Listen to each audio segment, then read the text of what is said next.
교갑제 TV 시청자 여러분 안녕하십니까. 2023년 5월 2일 저녁 7시입니다.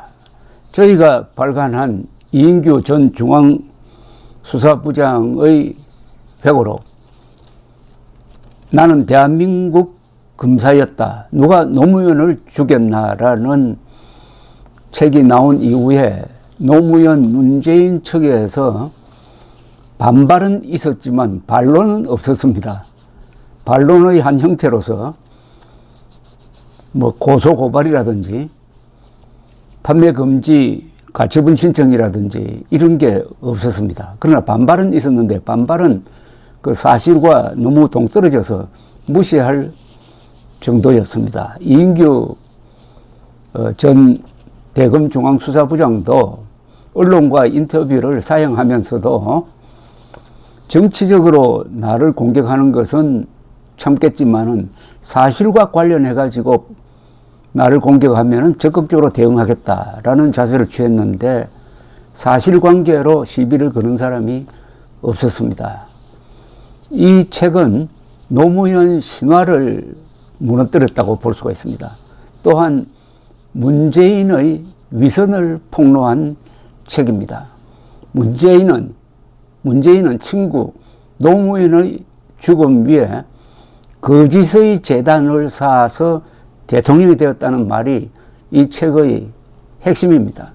그리고 국민적 알 권리를 위해서는 역사적 진실은 반드시 알려야 할 공인으로서의 의무가 있다라고 주장을 했습니다. 그런 맥락 속에서 유일하게 이인규 전 검사를 인터뷰를 했던 조선일보 김윤덕 선임 기자가 오늘 아주 흥미로운 칼럼을 하나 썼습니다. 제목이 성찰하지 않는 권력, 노무현 신화는 어떻게 무너졌나입니다. 이 글을 소개를 해드리겠습니다. 저들의 푸르른 솔잎을 보라로 시작하는 노래 상록수는 70년대 인천의 한 공장에 취업한 서울대생 김민기가 노동자들과의 합동 결혼식에서 불을 축가로 만들었다가 금지된 곡이다. 이후 민주화 시위 현장에서 불리던 이 노래가 국민가요로 등극한 건 1998년이다. US 여자 오픈에서 연못에 빠진 공을 포기하지 않고 맨발로 들어가 샷을 날리는 투혼으로 기어이 우승을 거머쥔 박세리가 IMF 외환위기로 절망에 빠진 국민들을 위로하는 공익광고의 배경음악으로 흐른 것이 계기가 되었다. 그리고 얼마 후 이 노래는 정치의 장으로 나온다. 2002년 대선 홍보 영상에서 노무현 후보는 직접 기타를 치며 상록수를 부른다.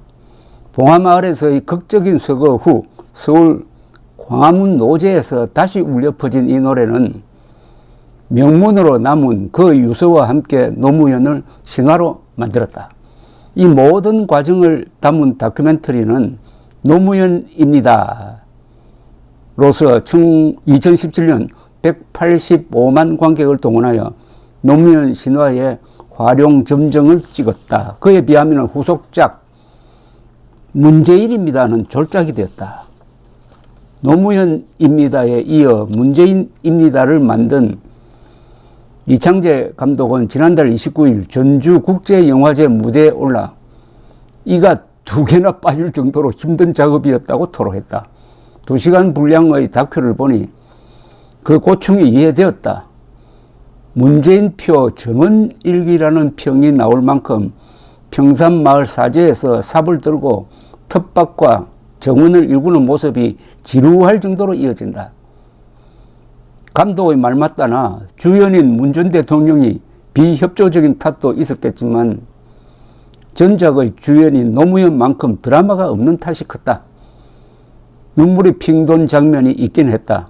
북한 김정은이 선물한 풍산개 고미와 송광이가 쇠창살에 갇혀 평산마을을 떠나는 대목이다. 다큐에서 문재인은 6개월 동안 아무런 근거 규정 없이 제가 대통령 기록물을 계속 관리하는 중이기 때문에 위법 시비가 있을 수 있다고 해명했으나 정치에 이용되고 버려진 개 2마리의 운명은 허망하고 애처로웠다.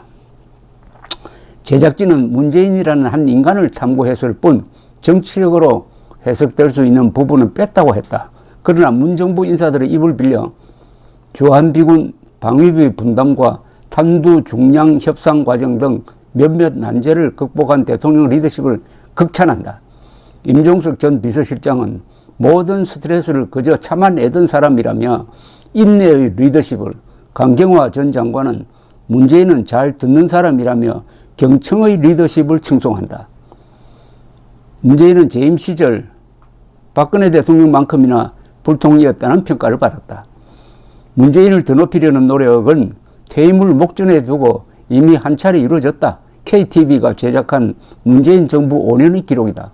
무려 5부작으로 이루어진 다큐는 남북평화, K방역의 성공, 경제위기 극복 등 시종 일관 문정부의 업적을 소개한다. 여기서도 참모들은 대통령을 찬양하기 바쁘다. 소방관과 장애인, 위안부 피해자 등 약자의 눈물을 닦아주려는 대통령의 모습은 뭉클했지만 언제나 배불뚝이 서류 가방을 들고 다닌 일벌레, 24시간 일하며 직업인으로서 대통령직을 수행한 첫 대통령이란 평가는 아연했다. 악구는 문재인 시대는 코리아 르네상스 시기였다는 노형민 전 비서실장의 자찬이다. 그 덕에 문재인 정부 5년간 대한민국은 그렇게 아수라장이었던 걸까? 성찰하지 않는 권력은 역사를 퇴보시킨다. 문 대통령이 그토록 사랑했던 서민들을 주거 벼랑으로 몰아세운 부동산 참사와 나라를 두 쪽으로 분열시킨 조국 사태, 에너지 대란을 초래한 원전 정책에 대해 단 한마디의 사과라도 있었다면 이토록 씁쓸하지 않았을 것이다. 영화가 끝난 뒤 심야 버스를 타고 서울로 올라오는 길, 책 한 권으로 노무현 신화에 균열을 낸 이임규 전 중수부장을 생각했다.